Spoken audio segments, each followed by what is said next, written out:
जो टीचर ने पेपर में दिया है, अगर जवाब किताब से मिलता जुलता है तो ठीक है। अगर उस बच्चे ने कुछ हट के दिया है तो टीचर की मजबूरी यह है कि वो कैसे उसको पास करे। तो मैथमेटिक्स में, फिजिक्स में तो समझ में आता है कि फॉर्मूला अलग हो सकता है, लेकिन हिस्ट्री और लिटरेचर में तो फॉर्मूला नहीं अलग हो सकता। उसमें तो डेट नहीं चेंज कर सकते हैं, उसमें तो कैरेक्टर चेंज नहीं कर सकते। लिहाजा जिन किताबों को जिन लोगों ने लिखा है वो तो चले गए, लेकिन आज जो सबसे बड़ी ताकत है जिसकी वजह से आप और मेरे बीच में एक रिश्ता है, आप इतनी बड़ी तादाद में आए हैं, उसके पीछे अगर कोई छोटा सा हेयरलाइन रिलेशन है, वो सिर्फ यह है कि इस वक्त दुनिया के हाथ में एक छोटा सा हथियार है जिसका नाम है मोबाइल। और इस मोबाइल ने मुझे और आपको कनेक्ट कर दिया, पूरी दुनिया को कनेक्ट कर दिया। लेकिन उससे भी बड़ी चीज यह है कि टीचर साहिबा अपने टीचर के रौब के नाते उस बच्चे को यह डांट के कह सकती हैं कि चुप रहो, जो किताब में लिखा है वही बताएगा। लेकिन उस बच्चे के हाथ में जो खिलौना है उसमें इंफॉर्मेशन का फ्लो इतना ज्यादा है कि वो आपकी बात से 10 जवाब और भी जानता है। उसने 10 किताबें और भी पढ़ी हुई हैं।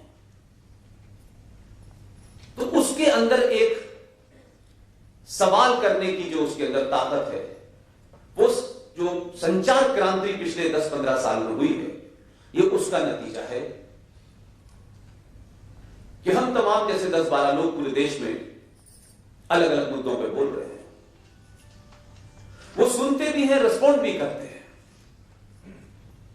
और छोटी छोटी चीजों को जो कभी कभी स्लिप ऑफ टंग भी हो जाता है, उसको भी बताते हैं।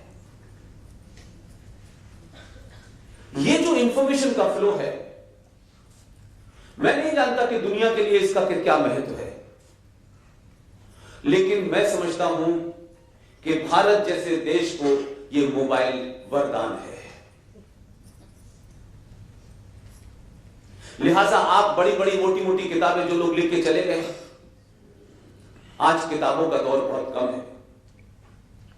ये बात अलग है कि बड़े लोग जब किताब लिखते हैं तो बहुत सारे लोग, बड़े जो लोग होते हैं, उनमें अपनी हाजिरी लगाने के लिए किताब में जरूर जाते हैं, और वो किताब भी खरीदते हैं, साइन भी करवाते हैं, और फिर ड्राइंग रूम के अंदर रख देते हैं, पढ़ते नहीं। और जो आम आदमी है उसकी रीच से आज भी बहुत सारी किताबें दूर हैं। तो एक खास सोच के साथ, खास एजेंडे के साथ इस देश में इतिहास भी लिखा गया, लिटरेचर भी लिखा गया, पॉलिटिकल जो हैपनिंग्स थी उनको भी अपने हिसाब से तय किया गया और किताबों को रखा गया। लेकिन आज मैं आपके सामने, खासतौर से जो टीचिंग के फील्ड में है, आप चाहें तो, वैसे ये बड़ा मुश्किल है मेरे लिए, मैं उस्तादों से ये कहूं कि आप ये नोट कर लीजिए, अदरवाइज तो आप लोगों को आदत है बच्चों को नोट कराने की। आपकी मर्जी है, आप नोट करें, आपकी मर्जी है इसको अपने मेमोरी में रख लें, लेकिन इन किताबों को टीचर्स को जरूर पढ़ना चाहिए। जैसे बहुत सी आप नॉवेल पढ़ती हैं, ये सोच के पढ़ना चाहिए। कुछ अभी लिखे गए हैं और कुछ उस दौर के लोगों ने लिख तो दिया है, लेकिन आपने उनको भी नहीं पढ़ा। ऐसी कुछ किताबों का जिक्र मैं इसलिए करना चाहता हूं कि मुझे लगता है कि आज की जनरेशन, ये सवाल पूछने का उसको पूरा अधिकार है कि जिन साहब को आपने अपने इंस्टीट्यूशन में बुलाया था, ये अपनी बात कह के चले गए हैं, कोई इन्होंने रेफरेंस नहीं दिया है, राइटर का नाम नहीं बताया है, आखिर ये बात कहां से कह रहे हैं। लिहाजा मैं समझता हूं कि जो भी कुछ मैं कहूं उसका जब तक एक एग्जैक्ट रेफरेंस ना हो, और किताब भी उसी विचारधारा के लोगों ने लिखी है जिन्होंने 70 साल तक रूल किया है। ऐसा नहीं है कि अभी कुछ लोग आ गए, उन्होंने कुछ एक नई किताब लिख दी है और उस नई किताब के अंदर पुरानी थ्योरी को डिमोलिश कर दिया गया है। ऐसी कुछ किताबों में आप पढ़ सकते हैं जिन सब्जेक्ट से आपको लगता है कि दुनिया के बड़े लोगों ने लिखा है, भारत के भी बड़े लोगों ने लिखा है, और अलग अलग समय पे अलग अलग सब्जेक्ट में लिखा है, उसमें से जो मेरे मतलब का है, जहां कंट्राडिक्शन है, मैं सिर्फ उनका रेफरेंस देने के लिए कुछ किताबों का उल्लेख जरूर करूंगा। एक किताब है revival version of history, written by famous and eminent journalist Prem Shankar Jha, 1996। इस किताब को अगर आप पढ़ेंगे तो कश्मीर को लेकर के नेहरू जी क्या कह रहे थे, पटेल जी क्या कह रहे थे, सेन मानेकशॉ की क्या भूमिका थी, सारा उसमें वर्णन मौजूद है।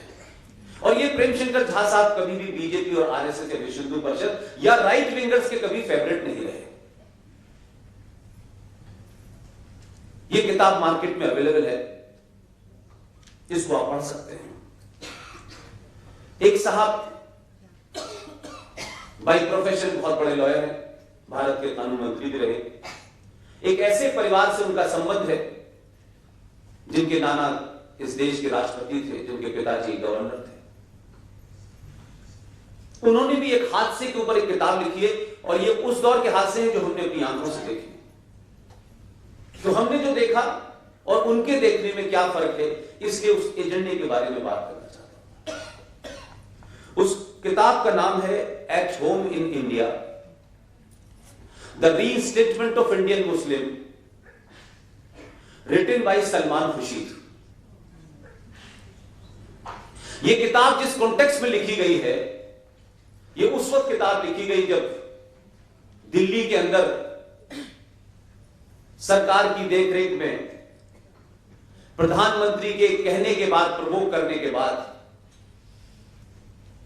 उस लुटियन जोन में जहां 10 सेकंड के अंदर आर्मी आ सकती है, उस दिल्ली में 3,500 सिखों को सड़क पे दौड़ा दौड़ा के मारा। ये उस बैकग्राउंड में किताब लिखी गई है। और मैं सिर्फ इसलिए इतना आपको नहीं चाहता, कष्ट नहीं देना चाहता कि आप उस पूरी किताब को पढ़ें। उसमें एक पैराग्राफ है ऑन 1984 सिख जेनोसाइड। उसमें लिखते हैं, there was also a terrible satisfaction amongst the Indian Muslims who had not completely forgotten the partition unpleasant aftermath।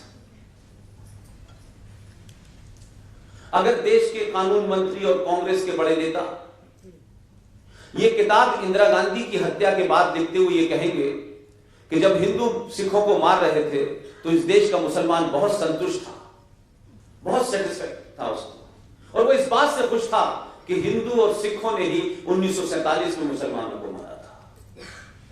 अगर हिंदुस्तान के लॉ मिनिस्टर की, एक बड़े नेता की ये सोच होगी और वो ये किताब लिखेगा, और इस किताब लिखने के बाद भी वो अल्ट्रा सेकुलर है, तो सवाल तो उठना चाहिए।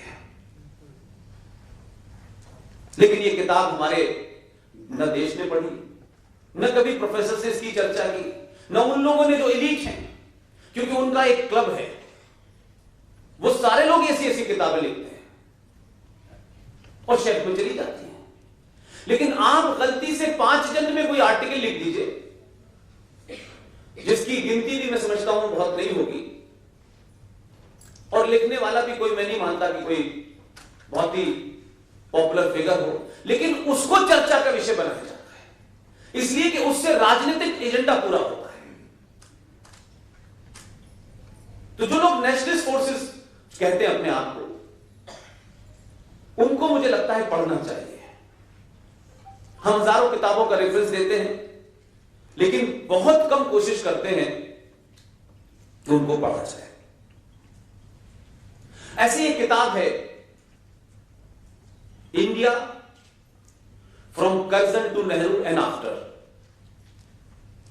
इस किताब का पेज नंबर 353, चैप्टर 13 पढ़ेंगे आप, तो जो कुछ भी उस वक्त के राष्ट्रपति राजेंद्र प्रसाद के साथ जवाहरलाल नेहरू ने किया, उसका पूरा वर्णन है। और इसका राइटर नेहरू जी के बड़े नजदीकी थे, जिनके कहने पे नेहरू जी ने दिल्ली के अंदर प्रेस क्लब ऑफ इंडिया को जमीन दी, और वही शख्स प्रेस क्लब ऑफ इंडिया के फाउंडर मेंबर थे, प्रेसिडेंट थे। उनका नाम था दुर्गादास, जिनका बेटा बाद में दार्जिलिंग से मेंबर ऑफ पार्लियामेंट बने, और उनकी बेटी आज दिल्ली में हार्डकोर लेफ्टिस्ट जर्नलिस्ट है। उस किताब को पढ़ेंगे तो वो पूरा चैप्टर आपको समझ आ जाएगा क्या हुआ। ये किताबें आई, कुछ ईमानदार लोगों ने लिखी, लेकिन उन किताबों को हम लोगों ने नहीं पढ़ा। इसी तरीके से आपके महाराष्ट्र के एक बड़े इंटेलेक्चुअल, अब वो नहीं, उन्होंने बड़ी अच्छी किताब लिखी। उन्होंने लिखा मुस्लिम पॉलिटिक्स इन सेकुलर इंडिया। उन साहब का नाम है हामिद दलवई, इसी महाराष्ट्र के थे। उस किताब का पेज नंबर 23 पढ़ लें तो हमारे देश में एक नैरेटिव क्रिएट किया गया। जिस तालीमी इदारे से पढ़ के मैं आया हूं, अलीगढ़ यूनिवर्सिटी से, उसके फाउंडर का नाम था सर सैयद अहमद खान। ये जो टू नेशन थ्योरी है, ये पाकिस्तान बनने का जो फिलॉसफी है, ये पहली बार अलीगढ़ मुस्लिम विश्वविद्यालय से पैदा हुई। और बहुत लोग उसी यूनिवर्सिटी के गए, कोई पहला प्राइम मिनिस्टर बना, कोई राष्ट्रपति बना, ये सिलसिला था। लेकिन उनके बारे में क्या नैरेटिव क्रिएट किया गया, हम जब पढ़ते थे तो हमें बताया गया कि सर सैयद साहब ने यह फरमाया है कि हिंदुस्तान एक बहुत खूबसूरत दुल्हन है, और उसकी एक आंख हिंदू है और एक आंख मुसलमान है। अगर एक भी खराब हो जाएगी तो दुल्हन बड़ी बदसूरत लगेगी। इतना बड़ा टॉपिक ये क्रिएट किया गया। तो जो भी सर सैयद पे लिखने वाले लोग थे उस दौर में, तो सबसे मैंने पूछा कि ये सेंटेंस कहां बोला था उन्होंने, कहां उनको ये इतना महान सेंटेंस बोलने का समय था जब वो पाकिस्तान के बारे में सोच रहे थे। तो पूरी रिसर्च बताती है, बड़े से बड़े दानिश्वर कई लोगों ने किताबें लिखी कि ये सेंटेंस तो बोले नहीं था। बल्कि 1857 के बारे में जो उन्होंने अपनी स्पीच दी है मेरठ में, उसमें उन्होंने मुसलमानों को लिटरली गालियां दी हैं। ये जाहिल लोग हैं, ये बेवकूफ लोग हैं जो इसमें कूद गए हैं, ये उनकी स्पीच का हिस्सा है। लेकिन सर सैयद, क्योंकि वक्त की जरूरत थी, हमारी सरकारों की मजबूरियां थी, तो हमने एक ऐसे शख्स को सेकुलरिज्म का एपिटोम बना दिया। ये इस उनकी किताब में इसका जिक्र है। हाल में अभी 2-3 किताबें आई होंगी, मुझे लगता है कि आप लोगों के जहन से जरूर गुजरी होगी, लेकिन अगर नहीं है तो प्लीज उनको पढ़िएगा। एक किताब आई है, your prime minister is dead, written by Anuj Dhar, और यही किताब बेसिस है जिससे आपके शहर मुंबई के एक फिल्मकार विवेक अग्निहोत्री ने एक फिल्म बनाई है जिसका नाम है ताशकंद फायर। उस किताब में कुछ भी अपनी तरफ से इंटरप्रेट नहीं किया गया है। उस किताब में दुनिया भर से लाए डॉक्यूमेंट उन सबको रख दिया गया है और आपको किताब पढ़ने के लिए मौजूद है। ऐसे ही कश्मीर के ऊपर जो लोग किताब पढ़ना चाहते हैं, जो सच मायने में कुछ समस्या को समझना चाहते हैं, उनको जगमोहन साहब 91 के हैं, जीवित हैं, थोड़ा अस्वस्थ हैं। उन्होंने किताब लिखी है माई फ्रोजन टर्बुलेंस इन कश्मीर, उसका लेटेस्ट एडिशन भी आया है। हमारे दोस्त जर्नलिस्ट ने, जिनके घर में कई लोगों का कत्ल हुआ जब ये कश्मीरियत अपने पूरे चरम पर थी, और कश्मीरियत जिसकी दुहाई दी गई, उसमें क्या हुआ। उस किताब का नाम है our moon has blood clots, a memorial of a lost hope by Rahul Pandita. ये मैं किताबें इसलिए लिख रहा हूं, हो सकता है बीच में याद ना रहे, और ये किताबें मेरे लिए इसलिए महत्वपूर्ण है कि आप एक इंस्टीट्यूशन है, तो इन किताबों को जरूर आप पढ़ें और इनको जरूर रिफर करें। एक किताब है the clash of civilization and the remaking of world order. ये किताब एक पॉलिटिकल साइंटिस्ट हैं यूएस के, सैम्यूल हंटिंगटन, इसको भी जरूर पढ़ें। तो ये जो कहा जा रहा है ना पूरे दुनिया के अंदर युद्ध होने वाला है, तीसरे युद्ध की तैयारी है, इनकी रिसर्च कहती है, और मैं उससे बहुत हद तक सहमत हूं, क्योंकि जो मैं अपनी आंखों के सामने देख रहा हूं, जो पाकिस्तान में